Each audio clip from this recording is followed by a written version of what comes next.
Some of the first people who knew about the Minsk map were the police. We just had to be honest with them, obviously. We've managed to get into the heart of Poland, and I am personally very proud that we've managed such a project. People may assume that when it's time to think of a new map, we take the globe, spin it to find a new place, and voila, a new location. The idea for a new map is ready. Well, it's not like that, of course.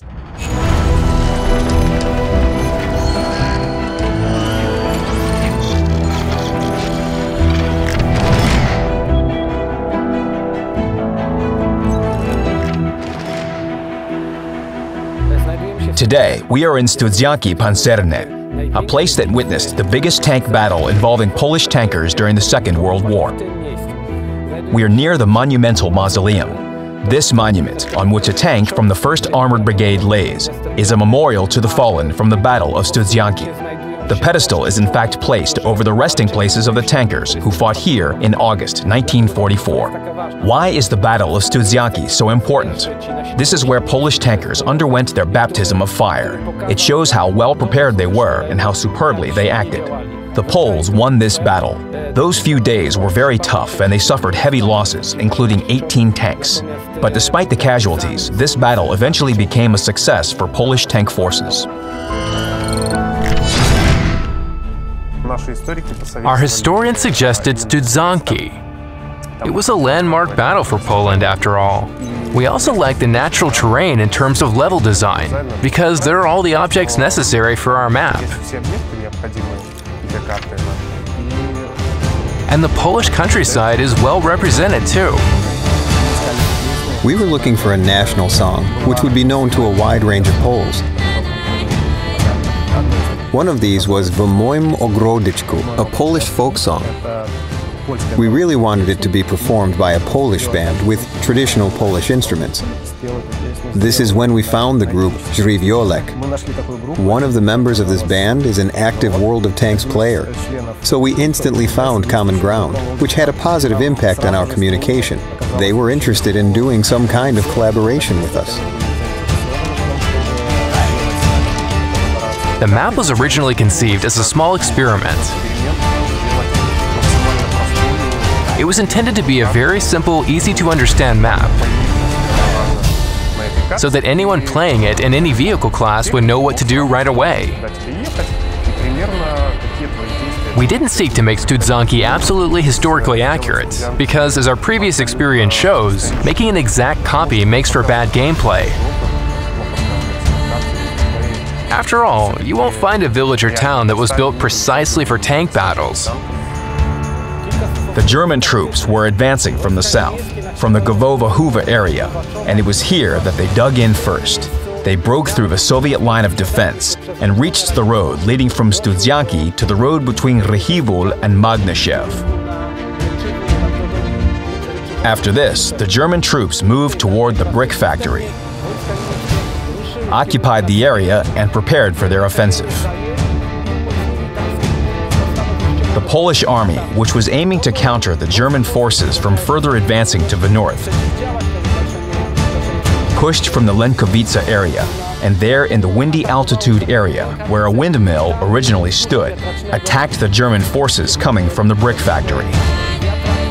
Unfortunately, this attack turned out to be a failure, as the Polish tanks completely exposed their right flank and were taken out in less than 10 minutes from the Studzianki side. However, this allowed the remaining forces to regroup. Of course, the Poles suffered heavy losses. But thanks to their bravery, they fortified their location, slightly improving the positioning of troops in the area. The map is quite deserted. It looks like its citizens quickly packed up and left the village.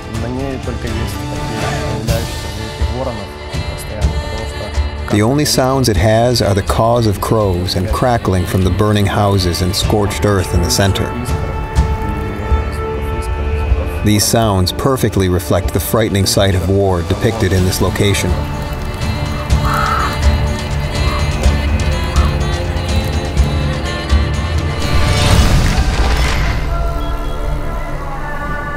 When we received the map from the artist, we immediately noticed that it doesn't fall into the eras of which maps are normally set in. Minsk is set in the end of the 60s or the beginning of the 70s. Immediately, we began to consider what music was popular at the time in our country.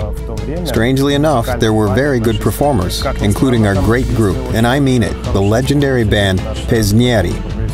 One song in their repertoire we really took a liking to. It was a hit at the very beginning of the 1970s, 1972 to be exact. The song is Kashu Yas Kanushinu. When creating the map, we worked together with historians. Not just our internal historians staffed in the company, but with various museums, and the National Archive provided us with pictures of Minsk from that period. However, don't forget that the Minsk we created isn't 100% true to the documents. That is, we have certain differences, and those are made intentionally for the sake of gameplay.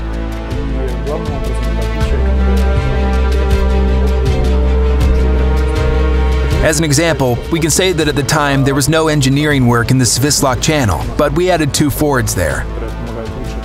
Even though there were none in the 1970s, we added it so that tanks can cross the river. As you can guess, Minsk is the closest map geographically to our office, but it was in fact the most difficult to produce. About 95% of the objects are unique, made specially for this map. Since the buildings had to be close to identical to their real-life counterparts, we used the photogrammetry technology. This means we went down to the location on a clear sunny day and photographed a monument, building, or any other object from several sides. With this basis, a 3D model was formed. You can thank this tech for the visual fidelity on the map. When we were photographing these objects using the tech, eagle-eyed Belarusian policemen approached us and asked, "What are you guys doing here?" Well, who dares lie to a policeman? So we explained what we were doing and that it would soon appear in World of Tanks. They were probably the first people outside the office to know about the project. Since this map is so special and dear to us, we also approached it as a special case. We went to the parks of Minsk, some points of interest, and recorded the city's specific sound in different places. As you can tell, there's a special connection to this map. The map itself was in production for 10 months, with more than 45 people working on it. But Minsk also created some challenges. We had to make sure the days we photographed the monuments were sunny and clear, so the pictures weren't spoiled by bad lighting. Trust us, it's harder than you think. We encountered another problem when taking pictures of the Minsk sky. We had to take them on the right day, with the right weather, with good lighting, and with just the right cloud coverage. Not too many things to consider then. Minsk is known for its temperamental weather. One minute it's cloudy, then storms, then something worse.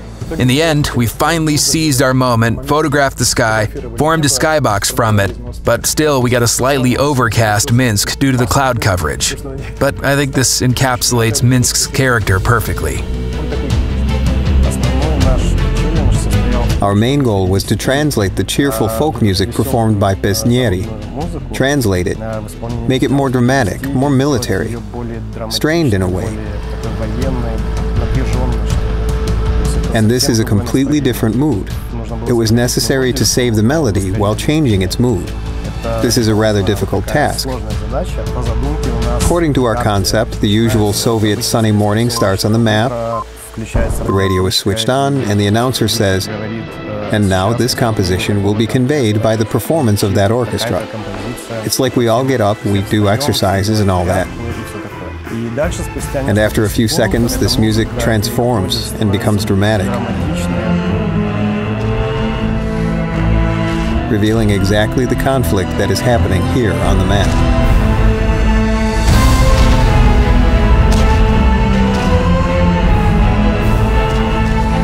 The concept behind the map was an educational evacuation of the city. That is, the city is not destroyed. There are a lot of vehicles, police cars, buses parked up, and the transport that arrived in Minsk to evacuate citizens. This is why the city is quite deserted. We had a key position. Minsk cannot be portrayed as ruined. We wanted to make a city that can be seen by the whole world, to all players in all regions, and show our hometown looks on any given day.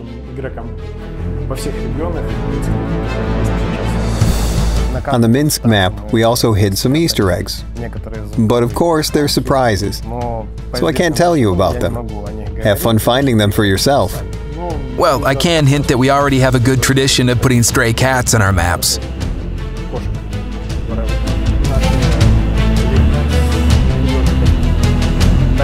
Our colleagues from the art department upheld the tradition, but how many are there? You'll have to look for them.